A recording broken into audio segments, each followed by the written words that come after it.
आज मुकदमे की जो समाअत है वो सही मानों में शुरू हुई है। जो 8 जज साहिबान का 12 जुलाई 2024 का फैसला है उसको पढ़ा गया है, उसका जो पढ़ना है वो शुरू हुआ है।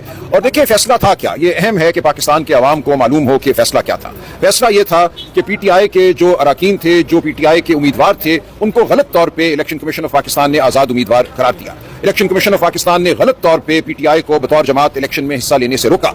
जो सुप्रीम कोर्ट का फैसला था 13 जनवरी 2024 का, वो सिर्फ इतना था कि पीटीआई को एक सिंबल नहीं मिलेगा। उस फैसले की वजह से पीटीआई बतौर जमात तहलील नहीं हुई थी। पीटीआई को तमाम हुकूक हासिल थे बतौर जमात इलेक्शन लड़ने के। इसलिए इलेक्शन कमीशन का यह कहना कि पीटीआई बतौर जमात इलेक्शन नहीं लड़ सकती, उसके जो उम्मीदवार हैं उनको पीटीआई का उम्मीदवार तस्वुर नहीं किया जाएगा, उनको आज़ाद उम्मीदवार तस्वुर किया जाएगा, ये कतअन गैर आईनी और गैर कानूनी था। तो 8 जज साहिबान ने यह कहा कि ये जो गैर कानूनी अमल इलेक्शन कमीशन ऑफ पाकिस्तान से सरजद हुआ, उसकी सजा पाकिस्तान के अवाम को नहीं मिलनी चाहिए। इन तमाम अरकान को जो हकीकत पीटीआई के कैंडिडेट थे, पीटीआई के हिमायत याफ्ता थे, उनको पीटीआई ही का मेंबर समझा जाएगा। पीटीआई को पार्लियामान में मौजूद पार्लिमानी जमात समझा जाएगा और जो पीटीआई के मेंबर पार्लियामान में है उसके तनासब से मुतनासिब नुमाइंदगी की बुनियाद पर खवातीन की और गैर मुस्लिमों की जो नशिस्तें हैं वो पीटीआई को दी जाएंगी। तो ये है हमारा मुकदमा, ये है मुकदमा जो हम जीत चुके हैं 8 जज साहिबान के तारीखी फैसले की वजह से, जो 13 जुलाई 2024 को आया या 12 जुलाई 2024 को आया। हम ये मुकदमा जीत चुके हैं। अब रिव्यू है, रिव्यू में एक फैसले को रद्द करने के जो ग्राउंड दिए गए हैं वो इंतहाई मुख्तसर हैं और हमारी यही इस्तदा है कि उन मुख्तसर ग्राउंड्स की गिरफ्त में ये रिव्यू नहीं आता। इस रिव्यू को डिसमिस होना चाहिए। जो 12 जुलाई 2024 का फैसला है वो बहाल रहना चाहिए और उस फैसले के तहत हमें 78 मखसूस नशिस्तें मिलती हैं कौमी असम्बली और सूबाई असम्बलियों में गैर मुस्लिम और ख्वातीन की, वो नशिस्तें हमें मिलनी चाहिए। अच्छा सलमान अकरम साहब, 2 दिन पहले जब आप इसी अदालत से सुप्रीम कोर्ट ऑफ पाकिस्तान की बिल्डिंग से बाहर आए तो हमने आपसे सवाल किया, आप काफी ज्यादा नाउमीद थे, काफी डिसअपॉइंटेड थे, काफी गुस्से में नजर आ रहे थे। आज गुज़श्ता समात की निस्बत आज आप थोड़े से कॉन्फिडेंट भी हैं, लग रहा है कि एतमाद बहाल हुआ है। आज आपकी बॉडी लैंग्वेज से लग रहा है कि कोई चीजें आपके हक में बेहतर हो रही हैं। तो क्या कहना चाहेंगे, वाकई आप पर उम्मीद हैं या एतमाद बहाल हो चुका है आपका इस आज की समात के बाद? नहीं, देखिए ऐसा कुछ नहीं है ना। मैं उस दिन कोई अबतर हालत पे था ना आज बेहतर हालत में हूँ। उस दिन सिर्फ ये था कि जो हुकूमती वकला हैं उनकी बहस सुनने का मौका मिला था। वो बहस इंतहाई नामाकूल नौयत की बहस थी, वो पाकिस्तान के तमाम बुनियादी हुकूक के मुनाफी बहस थी। तो उस हवाले से एक खफ्ती थी। शायद ये कहना कि अदालत के हवाले से कोई नाउमीदी थी या आज अदालत के हवाले से कोई ज्यादा मैं पर उम्मीद हूँ, दोनों बातें गलत हैं। मैं अब ये कहा करता हूँ कि 26वीं आईनी तरमीम के बाद हम अदालत के सामने इसलिए पेश होते हैं कि पेश होना हमारा फर्ज है, हमें पेश होना है,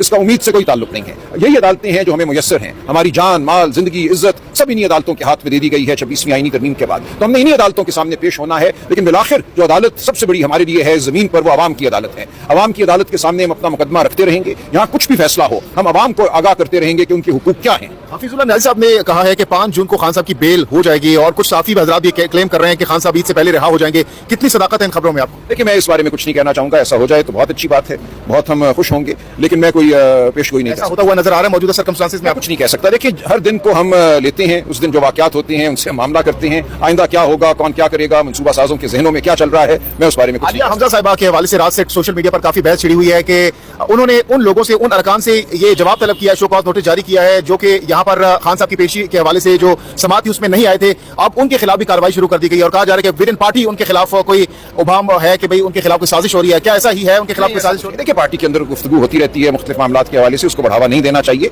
उन्होंने अगर किसी से कोई वजाहत तलब की है तो वो कर सकती हैं। मैं समझता हूँ इस मामले को पार्टी के अंदर खुश उसलूबी से तय कर लिया जाएगा, इसमें कोई बड़ा वाकया नहीं है। सर आपने कहा था कि स्पीकर के खिलाफ है, वोट ऑफ नो कॉन्फिडेंस, तमाम वो चीजें हैं जो मामूल की चीजें हैं, वो मुनासिब वक्त में होंगी। ये महमूद खान अशरफी साहब का मशवरा है, बहुत दिनों से उनका ये मशवरा है कि हमें पार्लियामान के अंदर तहरीक लानी चाहिए अदम एतमाद की, तो हमने आएंगे। उसका मकसद क्या होगा? मकसद ये होगा कि इस पार्लियामान में जो पार्लियामानी रिवायात के खिलाफ काम हुआ है पिछले 3 सालों से या पिछले 1 साल से बिलखुसूस, उसकी वजाहत की जाए। पार्लियामान से 8 मेंबर जो हैं अगवा कर लिए जाते हैं और पार्लियामान और उसका स्पीकर खामोश बैठे हैं। ये वो मामलात हैं जिनके हवाले से हमने खामोश नहीं रहना।